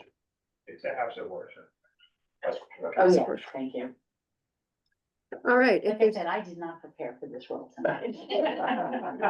So if there's no objection, we'll now vote on the resolution. Please mark your ballot. Do you have a report now? Waive. Okay. Next up, we have land use, waterfront, and landmarks. Maya Donahue is the chair. We have two resolutions tonight. The first one is at East 37th and East 36th Street when you pass FDR to go to the waterfront, there is metal fencing that's completely opaque and there's barbed wire and it's currently used for NYPD parking. And we're asking for them to open it up so we have access to the waterfront. There's a short amendment to include the photos in the resolution, but nothing else changed about the resolution. I'm happy to take questions. Marty. Once upon a time, it was a very crowded place for people without homes to live. There had been a big fire there from mattresses and other clothing. We, at one point, were considering, or we may have even passed the resolution, asking for cameras to be set up within the area to be monitored. The police department didn't want that because they weren't monitoring any CCTV at that time. Now that the city is very much into CCTV, perhaps we could add a whereas and a resolution asking for monitored cameras to be put in there. I'd like just to say that I think the city has changed and we have more places for the unhoused to go now. So I'm not so sure that this is still, they can go many other places in the city. Well, they're outside of Simcoe Park. Yeah, so they're not coming here. And this will still remain NYPD parking, it's just to remove the actual fencing. But yes, I agree with what Sandy said. I think hopefully with the other improved services that the city is providing, that we can provide better services for unhoused people, so they're not seeking shelter under the FDR. Any other questions? Jason? Just out of curiosity, Yeah. what type of parking, is this like employee parking, are they impounding vehicles there, and just like? I believe it's just like other service vehicles for NYPD, but I don't think it's employee parking.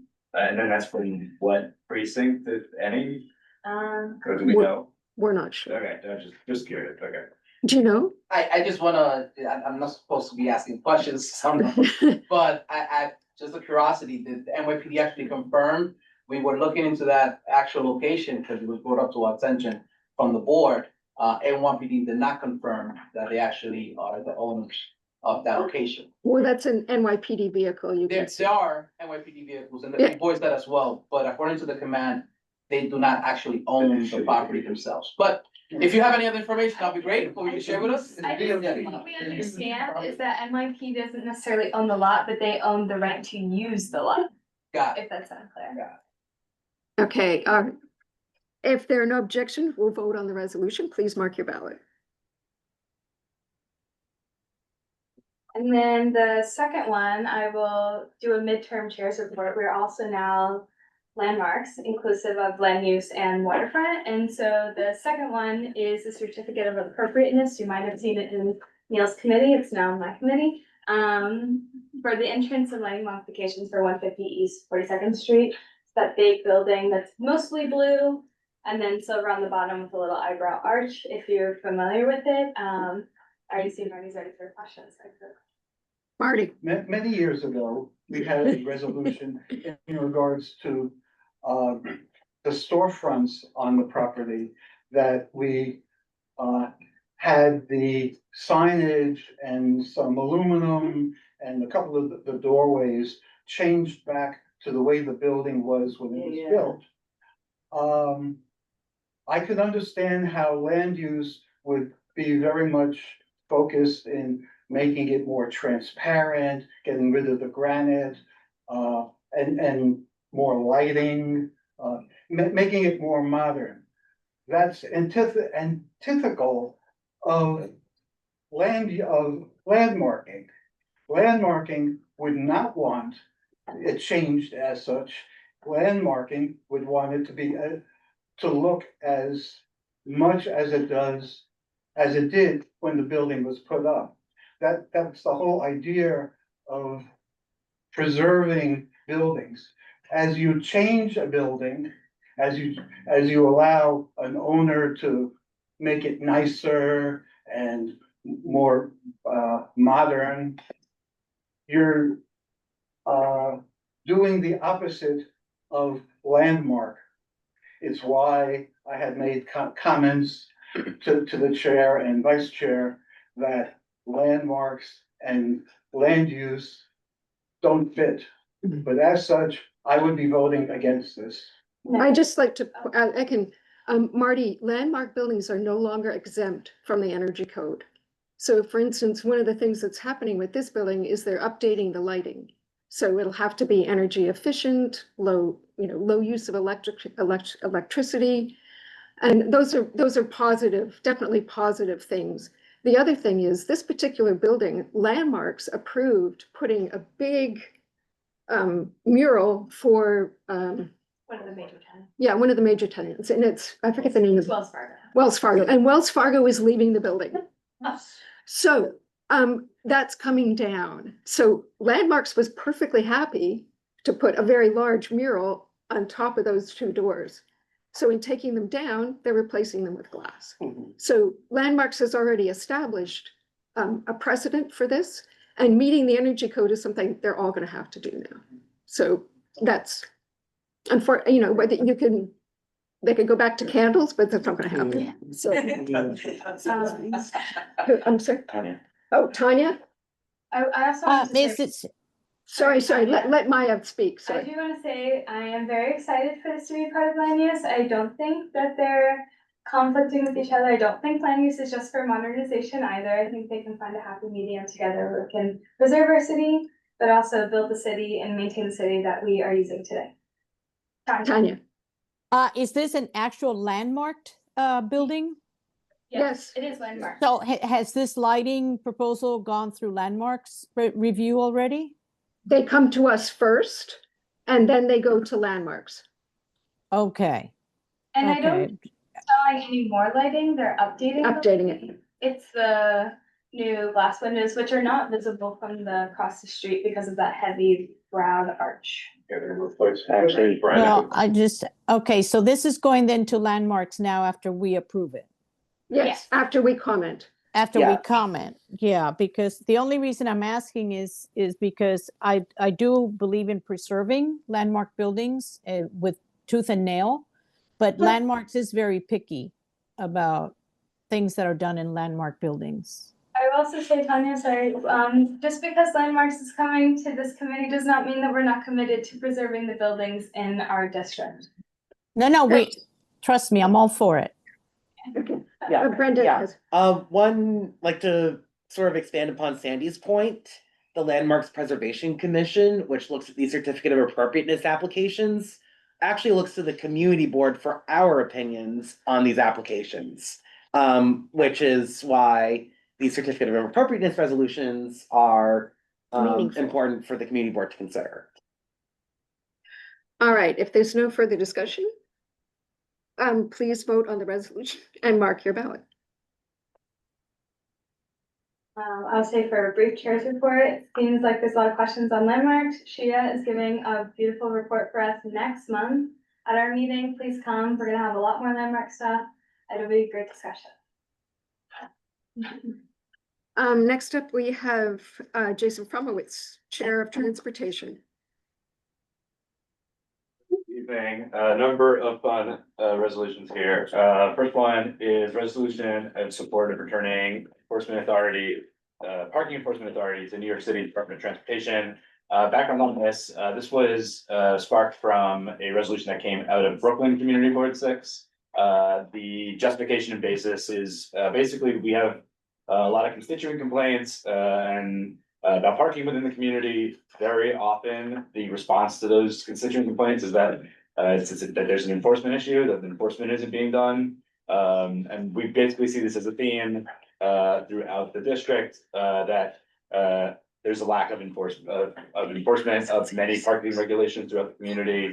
And we believe that returning parking enforcement to DOT, which is where it before prior to 1993 was managed, would be a more appropriate place for parking regulations to be enforced in the city. I'm in favor of this, but I did have a question about whether DOT has the capacity. Yeah, so I think that's a fair question. Obviously, they would need to be staffed and given funding and resources to be able to do so, and we included that at the end of the resolution. Is that they should gain the authority to do so, and they should be funded to be able to do so. Stu? I like this because there's I think the undertone is that there's a conflict of interest between NYPD and enforcing parking regulations against many of its own officers. That's amongst the problems, for sure, yeah. But I wonder where the legal authority is, if you check that. I mean, the parking enforcement officers at NYPD, or the traffic enforcement officers, I guess, that are employed by NYPD, have legal authority to issue a violation. Is there a problem transferring that authority to DOT? I mean, I would just assume, given that they were doing it in the past, that there is a legislative, that prior to 93, DOT was enforcing parking, so I assume that the powers are there, or the powers can be enacted and transfer it back to DOT. I'm not positive. And just, we do have a community member who used to do this enforcement for DOT, and I think he's going to come and speak to the committee exactly about this in the future, so there'll be continued discussion about it.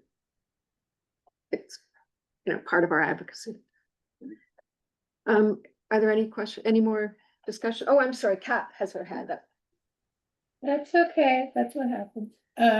Thanks, Jason. A quick question. I didn't get to see the recording when you guys were discussing the resolution. Did in our effort to understand changing authority, understand that, but part of the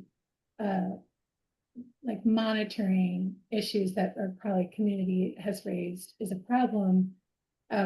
I think you've mentioned previously in the last year about the machines that are not operational, and is that something that's also in discussion? Because I think it's hand in hand for the folks that are parking within this district might have issues with complying to the, parking regulations that exist to pay for parking, to get the privilege to park a certain hour, and the app or the machinery is not operational, things of that nature. I was just curious if that came up in the discussion at this time.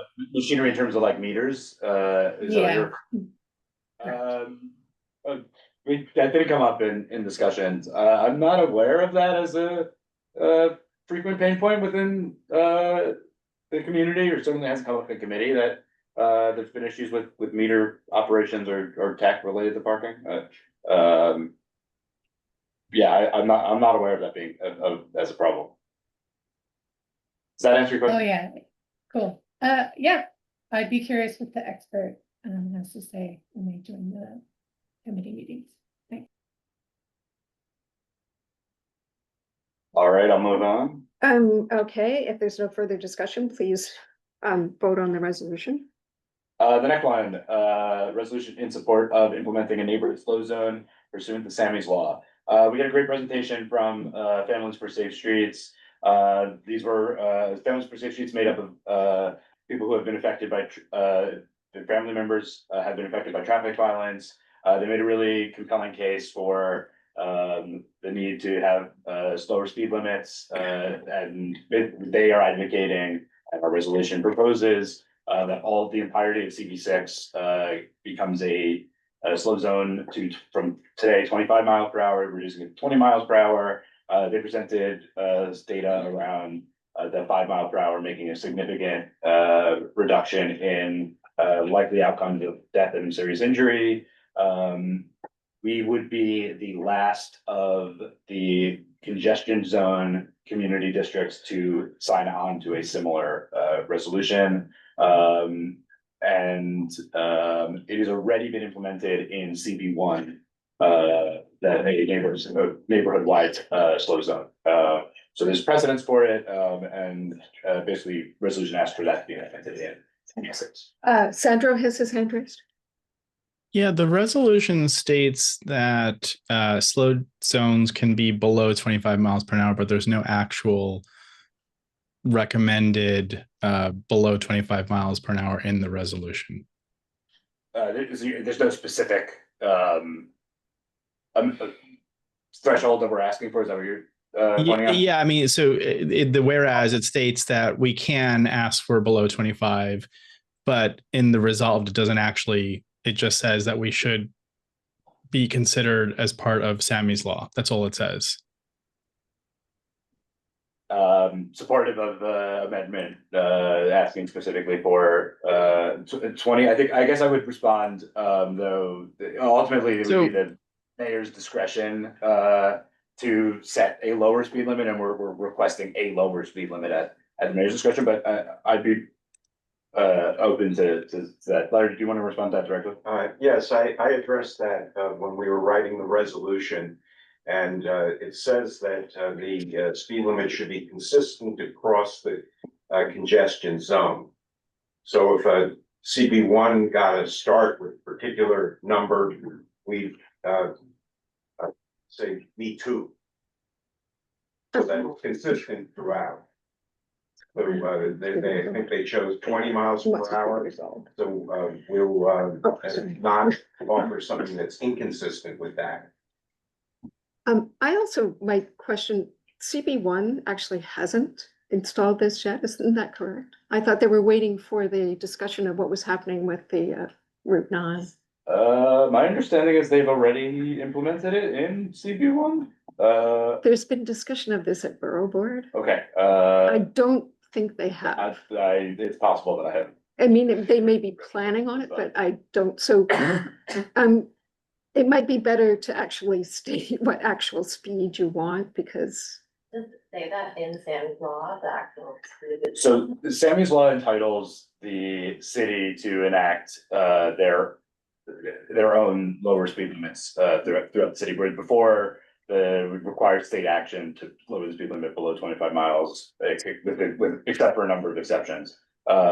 So the law would allow for it to be anywhere below 25, not necessarily 20. I think to Larry's point, I do think it's beneficial not to ask for a specific number, because then this way, if it ends up being 15 miles per hour throughout the congestion zone, I think we would prefer to have a consistent lower speed limit rather than that we only want it to be 20 miles per hour. Well, do we know what the other boards have asked for? I do not know offhand. Because it just seems that we work well with 5 and 4. Maybe we should find out and actually make that a part of what we want to do. Because otherwise, it's going to be, patchwork potentially. Right, and that's why I think I would leave out a specific ask that we specifically have asked in the resolution for it to be, we'd like it to be consistent throughout the congestion zone. And basically That's not what the resolution says, though. that we want to be consistent throughout the, No, it says you want it to be consistent across the city. That's that's literally the last line. No, that's an additional phrase after a consistent, So what do we want across the city? We don't want it consistent? no, we like to have. I mean, I see it's an Oxford comma, Larry, but it's very confusing, that statement. No, the comma was misplaced. Ah. Sorry, but Barack, do you wanna? But you've caught it. I was just texting with Families for Safe Streets, that's what they did at the other community boards, I think like 10 or 11 other community boards have passed it so far. And they've set 20 as their speed limit with 15 for schools. Is what they're. Does it hurt to, I mean, that just gives some guidance to what we're looking for. I'm supportive of, I suppose. It seems if that's what we want, we should just state it. So there, Do you want to then make an amendment that be it further resolved? Although, yeah, sure, be it further resolved that the board requests that Maybe go closer. yeah, thank you. Recommend. We could add on line 45, request speed limit reductions, be accompanied reductions. Be made to. Request We're looking that at speed 52. limit be reduced to, It was line 52 that had the application. but you might want to do it up at like 42 or 43. That's, and then the other things are about how to implement it. And just, Yeah, okay, Can I make a suggestion? slow zone of 42, neighborhood slow zone of 20, 25, sorry, 20 miles per hour.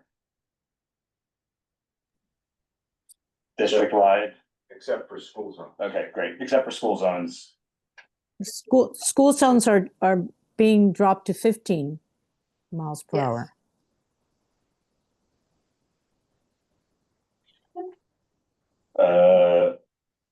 Which, Except for 15-mile-an-hour school zones.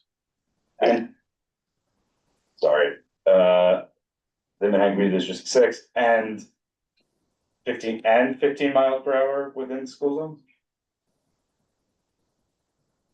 I would add that. is that a question or a statement? And, so instead of it being in parentheses, please wait till you're called. it would be, and 15 miles per hour in school zones. Okay, Tanya, you have your hand raised? Oh, no, I was just gonna say that it should be, definitely the 15 mile per hour should be stated. And if we're going to say below 25, that I agree with everything that Sandro said, that it has to be consistent throughout the whole city. Thank you. Does that, Anne? Yeah, I'm just curious if you had any discussion at the meeting about this, about whether the timing of lights has been changed, has been adjusted so that there's still good traffic flow, even at a slower speed. 'Cause that's what really makes drivers crazy. Where, Like, it makes them drive faster if they know they're gonna make that next light. So if the timing is adjusted so that when they're going the speed limit, they hit all the lights at, 2 in the morning when there's no traffic. That's what makes people compliant. But if you go 5 miles over and that's gonna get you another 20 blocks. Done a speed. I believe the lights throughout the district for the most part are timed to 25 miles per hour. I would hesitate to ask for them to be recollaborated to 20 miles per hour. Because there's a great initiative on Third Avenue in the Upper East Side where the lights have been recollaborated to 15 miles per hour. And that has had a real benefit to bringing those streets in line with the average bike speed and has reduced the incentive for bikes to run red lights. So could we maybe just like add a whereas saying requesting DOT to adjust the timing of traffic lights to their, the, with the traffic speed, the legal traffic speed. I think I would push for us talking about light timing as a separate matter. I don't think that is I hold up to, I think that's a more complicated issue that. It does say physical traffic calming measures, so that's potentially one of the measures that, Kevin? Is there more debate, Stu? You mentioned traffic calming, but you don't talk about, speed cameras. Is there a reason for that? Sorry, I don't remember the exact word of the resolution. Where is it about, where are we talking about? Line 46, you talk about physical calming measures, but you don't say you want speed cameras. Or wouldn't speed cameras be, a pretty effective? That should be a different resolution. Yeah, I think We we already should. have resolutions for speed Yeah, cameras. I don't think this is intended to be a resolution to encompass all of the things that we'd like to see in traffic and speed modifications throughout the district. I think we're getting into the specifics of a lot of different things that tools that could be used. I think the main point here is we would like to co-sign the work of many other community boards and asking for slower speed limits throughout community districts. Okay, if there's no more discussion, we'll now vote. Okay, please mark your ballot. Moving on. Great, okay, 5C, no standing. Oh, sorry, go ahead. No standing except ambulance signage on First Avenue south of East 34th Street. This is a request from NYU Langone. They have a area in front of the hospital where there's currently no standing, although due to an enforcement issue, reference back to A, it is largely ignored today, and they would like us to change those signs to request them to say no parking except for ambulances, with the hopes that people won't park there because they see the need for ambulances and No standing. they're standing, yes, and don't use those spaces because of the understanding the need for ambulances, need to use that space. But again, points back to the issues we have with A, is that we have existing regulations that aren't followed and we're trying to work around those. All right, if there's no objection, we'll vote on the resolution. Please go ahead and mark your ballot. And then I think we could possibly bundle the E and F, which is a fun new thing for me to do up here. So these are all requests for open streets renewals. These are existing open streets for schools, Friends Seminary, the Nicole School, so I did not say that right, sorry, and Success Academy Charter School Unionsburg. You said it right. Did I? Okay, great, wonderful. I didn't take French in Michigan. All right, seeing if there's no objection, we'll now vote on these resolutions. Please sign your ballot. Report? Oh, yeah, sorry, report. Okay, two things quickly. DOT is doing a really exciting initiative on 14th Street. So the bus lane 14th Street, which we've had for the last 6 years. Now 6 years later, there's a project in place to redefine the streetscape on 14th Street. So we don't have, we have far fewer cars on 14th Street than we did before. And it's an effort to re-envision what the infrastructure of 14th Street looks like as a busway. And so like, how does the roadway get redesigned? How do we widen sidewalks? What else do we want to see on 14th Street with this new configuration as a busway? There was a survey that was sent around by the district office to give your feedback on 14th Street. Would encourage everybody to fill that out and also just stay tuned. I think there's a lot more to come. And this is just a really exciting opportunity to redefine a whole corridor of Manhattan. And then lastly, 3rd Avenue, we've had the bike lane in place for several months. I'm excited DOTs are ready, installing some concrete in some of the pedestrian spaces. A lot of that work's already in progress. And that should lead to better conditions of the bike lane, safer crossings for pedestrians. And we're really appreciative of DOT's work there. Great. Okay, you can now submit your ballots. That's the last of our resolutions. And we have Parks and Culture. Sarah Whittington, Vice Chair. I'm sorry about that. I didn't realize. That's, well, old habits die hard. Yeah.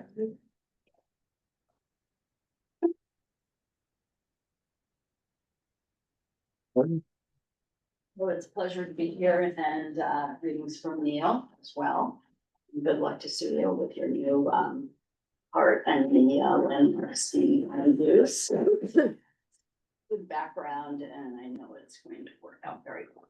Thank you very much. First of all, short update, Murphy Brothers came to us with an update with regard to the public bathrooms that are going to commence this spring. And so we're looking forward to that. Sheena Kaufman always gives us a good report of all the park events that are going on, all the initiatives that are happening. She has said that the water turn-ons will be later this month and running into next month. I know there'll be a lot of questions for the fountains, but that's the timeline for that. St. Barton's Playground has been closed, as we know, for renovations, but the surrounding fields are still open. There's no signage as to where the children can go, but she says, please check their website if you're looking for other playgrounds in the neighborhood. The 34th Street area is currently being worked on, and she anticipates that it may be completed by July or August, so we'll stay tuned for that. We are working, the committee is working on the district needs statement, so that's continuing to go on. And that's the report. And I must say the toilets, they call them toilets now. They've actually looked much better than they did before. They revised them, so kudos to the committee for asking for some modest changes. Larry. Sarah, do you have any news at Stuyvesant Square regarding the East Fountain and whether the work that needs to be done to turn it on has made it possible for the water to go on this year? That was a little bit of what I had said, is that she didn't have a date for that, so I think we have to stay tuned for that, and we will be on top of that. Jason. Is there a completion date for the bathroom estimated? For Sorry, the toilets and at the Stuyvesant Square Park. No, For the Murphy, I think she said a year. Okay. Great, thank you. Next we have Health and Education, Rupal Kakad Chair. We have our meeting tomorrow and we are gonna have a presentation from NYU Langone on bike safety. And how to protect yourself best. It's based on what the most injuries they see at their ER. Then we're gonna have another presentation from NY Connects about their services that help connect people to long-term services and support systems that they may need. And then we're gonna continue our discussion on the district needs and budget, and that'll be it. Great, okay, thank you. Housing and Homelessness, Alec Militek, Chair. We'll try to project from over here. We're gonna continue our discussion of the 30th Street Men's Shelter and the future of that building. We may or may not have some updates from the Department of Homeless Services that we can share, but regardless, the committee will continue that discussion. We'll also talk about our district needs statement, as well as some updates on the housing survey research that our team has done, and we may or may not have a resolution in our meeting on the 20th. Great. Okay, Budget and Government Affairs, Steve Perez. Wait. Okay, board members, if you have any old or new business to state, please raise your hand. Jerry will now conduct the second roll call. Beginning with Z, Shirley Zhao. Hi, Sarah Whittington. I am here. James Vera. Believe that. Kat Valero. Here. Here. Mark Thompson. Last time I was here. Samir Thanadar. Present. Lady Simon. Here. Mubin Siddiqui, Present. Sandro Sharab, Present. thank you. Ann Seligman, Present. Larry Shire, Present. Mariam Ralph, absent, I believe. She's absent, Will Perry, absent. Stephen Perez, Reshma Patel. Reshma is absent as well. Absent. Kevin O'Keefe. Rich Mintz, I believe absent. Alec Militech. Present. Brandy McKee, Present. Anton Mallner, absent. Sandra Leftoff, Present. Katie Landa. Katie. Kate Kennedy, Here. John Keller, Rupel, your father, howdy. Paige Judge, Here. Rabia Iqbal, Absent. Gloria. Justin Goldberg, absent. Absent. Eric Goldberg, Absent. Jason. Present. Barack Friedman. Present. Robert Farfan. Maya Donahue. Maya. B. Disman. Present. The. Stu Disner. Stu. Virtually. Yeah. Jim Collins is absent. Liz Burr. Absent. Daniel Bernstein. Absent. LV Barroso. Marty Barrett. Present. Neil Barclay. Absent. Kyla Fade. Absent. And Tanya. Still here. Yay. Here we are. Okay, All right, the vote tallies. Public Safety Resolution 1A. 25 in favor, none opposed, 6 abstentions, 0 not entitled. Exec 2A, 30 in favor, none opposed, no abstentions, 1 not entitled. Bulk 3A passed unanimously with 31. Bulk 3B, same thing, unanimously 31. Bulk 3C, unanimous. Bulk 3D, unanimous. Bulk 3E, unanimous, as well as 3F. And 3G, and 3H, and 3I, and 3J, and 3K, and 3L, and 3M, and not 3N. 3N passed 28 in favor, 2 opposed, 1 abstention, no not entitled. 3O passed 30 in favor, none opposed, 1 abstention, 0 not entitled. Land use 4A passed 30 in favor, none opposed, no abstentions, 1 not entitled. Land use 4B, 29 in favor, 1 opposed, 1 abstention, 0 not entitled. Transportation 5A, 28 in favor, 2 opposed, 1 abstention, 0 not entitled. 5B passed 29 in favor, 0 opposed, 1 abstention, 0 not entitled.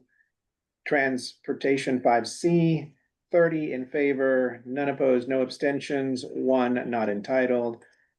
Transportation 5D, unanimous, 31 in favor. Transportation 5E, unanimous, 31 in favor. And last but not least, Transportation 5F, unanimous, 31 in favor. That's it. Back to you. if there are no objections, we will adjourn the meeting. Seeing no further business, the meeting is adjourned at 9:16 PM. Thank you.